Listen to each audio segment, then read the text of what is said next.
വിൻസി അലോഷ്യസിനെ അലോസരപ്പെടുത്തിയ നടൻ ആരാവും? ലഹരി ഉപയോഗിക്കുന്നവരുടെ കൂടെ ഇനി മേലിൽ സിനിമ ചെയ്യില്ല എന്ന വിൻസി അലോഷ്യസിന്റെ ലഹരി വിരുദ്ധ കൂട്ടായ്മയിലെ പ്രസ്താവന ഇപ്പോൾ വിവാദമായിരിക്കുകയാണ്.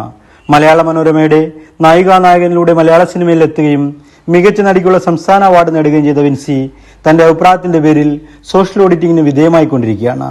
വിൻസിയുടെ അനുഭവമാണ് വിൻസിയെ കൊണ്ട് അങ്ങനെ ഒരു തീരുമാനം എടുപ്പിച്ചതെന്ന് തന്റെ സിനിമയിലെ നായകൻ ലഹരി ലയത്തിൽ തന്നോട് കാട്ടിക്കൂട്ടിയ കൊള്ളരുതായ്മകളാണ് തന്നെ കൊണ്ട് അങ്ങനെ ഒരു തീരുമാനം എടുപ്പിച്ചതെന്നും വ്യക്തമാക്കുമ്പോഴും വിൻസിയുടെ അഭിപ്രായം ഇഴകീറി പരിശോധിച്ച് സമൂഹ മാധ്യമങ്ങളിൽ പൊങ്കാലയും പൊലയാട്ടും തുടരുകയാണ്.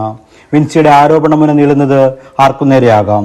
വിൻസി ഏറ്റവും ഒടുവിൽ പൂർത്തിയാക്കിയ ചിത്രം യുജിൻ ജോസ് പെരേരയുടെ സൂത്രവാക്യമാണ്. അതിലെ നായകൻ ഷൈം ടോം ചാക്കോയും ദീപക് പറമ്പോലുമാണ്. അപ്പോൾ വിൻസിയുടെ കുന്തമുന നീളുന്നത് ആർക്കെതിരെന്ന് അരിയാഹാരം കഴിക്കുന്ന ആർക്കും എളുപ്പം മനസ്സിലാകും. ആ സിനിമ ഈ നായകനെ വെച്ച് തീർത്തെടുക്കാൻ ക്രൂ പെട്ട പാടിനെ കുറിച്ചും വിൻസി വാചാലയാവുമ്പോൾ ക്രൂശിക്കപ്പെടേണ്ടത് വിൻസിയോ ലഹരി ലയങ്ങളിൽ തൃശങ്കു സ്വർഗത്തിൽ നിലമറക്കുന്ന ആ നായകനോ? സംഗതി എന്തായാലും വിൻസി അഹങ്കാരി, അവൾക്കിനി ആര് സിനിമ കൊടുക്കാൻ, 2 പടത്തിൽ തല കാണിച്ചപ്പോൾ ഇതാണ് സ്ഥിതി തുടങ്ങി കമന്റുകളുടെ ചെളിവാരിയ റീലുകൾ തുടരട്ടെ. വിൻസി പറഞ്ഞതിന് മാത്രം വിൻസി ഉത്തരവാദിയാകട്ടെ. സോഷ്യൽ മീഡിയ തോന്നിയ പോലെ മനസ്സിലാക്കി തെറിയ തെമ്മാടിത്തങ്ങൾ തുടരട്ടെ. യൂസ് ചെയ്തിട്ടും ഒത്തിരി പ്രശ്നങ്ങളും ഒത്തിരി കുടുംബങ്ങളും നശിക്കുന്നുണ്ട്. സോ എടുക്കുമ്പം എല്ലാതും ഒരുമിച്ച് കൂട്ടിയല്ലോ ഒരു തീരുമാനം എടുക്കേണ്ട, അല്ലെങ്കിൽ ഒരു യത്നത്തിന് നമ്മൾ മുന്നോട്ട് പോകുമ്പം ഒരുമിച്ച് എല്ലാ ഈക്വലല്ലേ. പക്ഷെ ഇവിടെ ഇത് മാറ്റി വെക്കാം, ഇതിനെയാണ് ഫോക്കസ് ചെയ്യുന്നത്. അതൊരു നല്ലൊരു എനിക്ക് പേഴ്സണലി അതത്ര ഓക്കെ ആയിട്ട് തോന്നിയിട്ടില്ല.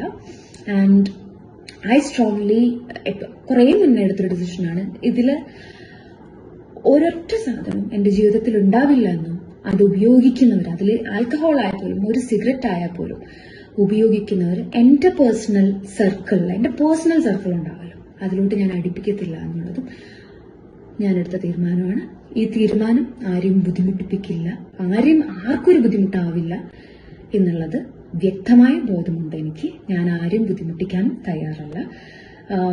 സോ ഇതാണ് എൻ്റെ നിലപാട്. എനിക്ക് പറയാനുള്ളത് ഞാൻ വ്യക്തമാക്കുകയാണ്.